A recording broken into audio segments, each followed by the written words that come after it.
This morning we're going to learn about vocabulary.com because students need to enhance their vocabulary and engage in higher level reading and vocabulary skills for writing and reading. To log in, you click the login button right here. Now that I'm here, I'm going to click sign in with Google.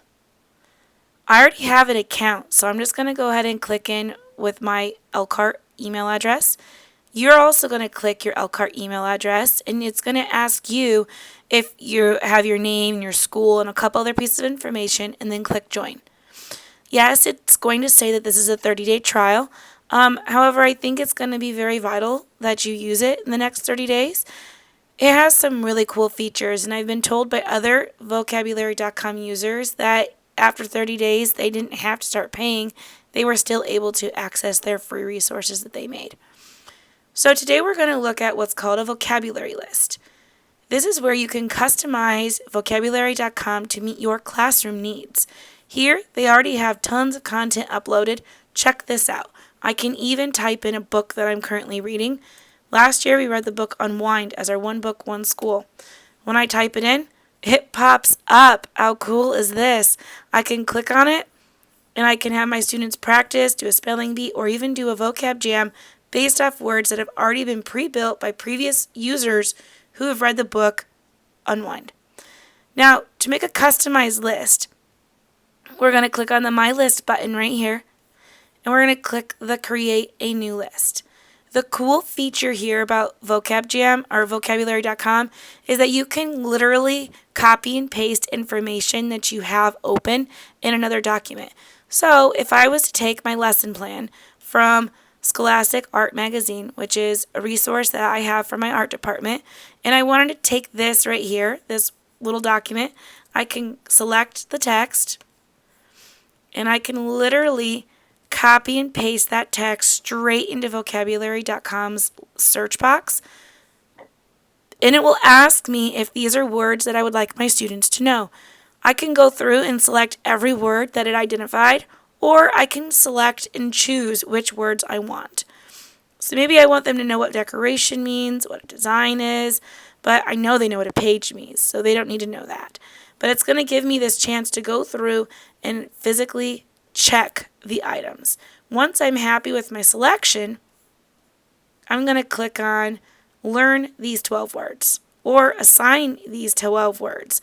And it says include example sentences. So here's where I can go through and give those. I'm going to tell it to learn these 12 words. I first have to title it. I'm going to title this example. You would title yours your unit or whatever you want your list to be called. Now I can go ahead and start learning and playing. As the teacher, I can also go to my lists and using my list, I can set up a vocab jam. I can either tell my students to start practicing by assigning a practice to them, or I can say start a jam. Under my start a jam, I can decide if I want 10, 20, 30, or 40 questions. I'm going to leave it at 10. I can decide if I want it to be easy, average, or extremely hard for them to look at. I can decide if I want the game to go slow, at a normal pace, a fast pace, or no time limit. I have heard that with no time limit, you will have to tell it to proceed onto its own with the answer and then to continue on into the next question.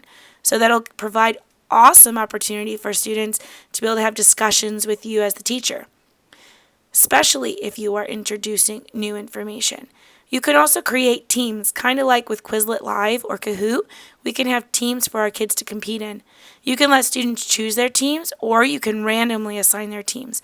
And this part is super awesome. You can click Customize Your Words and Questions, and it will pop up with your words over here. You can select which words you want them to play the game on, or how you want the game to be played. So maybe I just want definition, no synonyms, no antonyms. Let's see if they can find pictures and applied meanings. I can now go click on Customize My Jam, and now it's going to say decoration, and here's what the question would look like. I can either keep it, move it down, or I can replace this question. If I wanted to replace the question over here on the right, it's going to give me other options that I can pick from. So symbolic, using a system of arbitrary signs, that's not what I told my kids it meant. I told them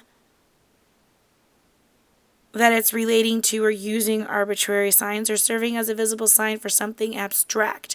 So let's take away these distractor words and keep it as something abstract. Now I want them to come over here and find which one of these best helps me have my students identify the meaning. Symbols are representative, but then I also have questions that have text involved. If the text is great, I can use it. Otherwise, I can tell it I want to select this one, and it changes it over. I can do that for each one of my words. When I'm ready, I'm going to click Create Jam.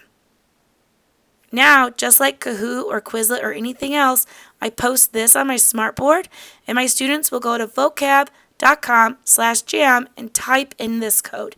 They can do this on a phone, on a tablet, on a Chromebook, anything that has an internet connection. As students join, it will automatically fill in the teams right here, and you'll know who signed in because their names will appear. Super cool, and I hope you enjoy having a little bit of fun hosting vocab jams as we try to enhance our students' vocabulary.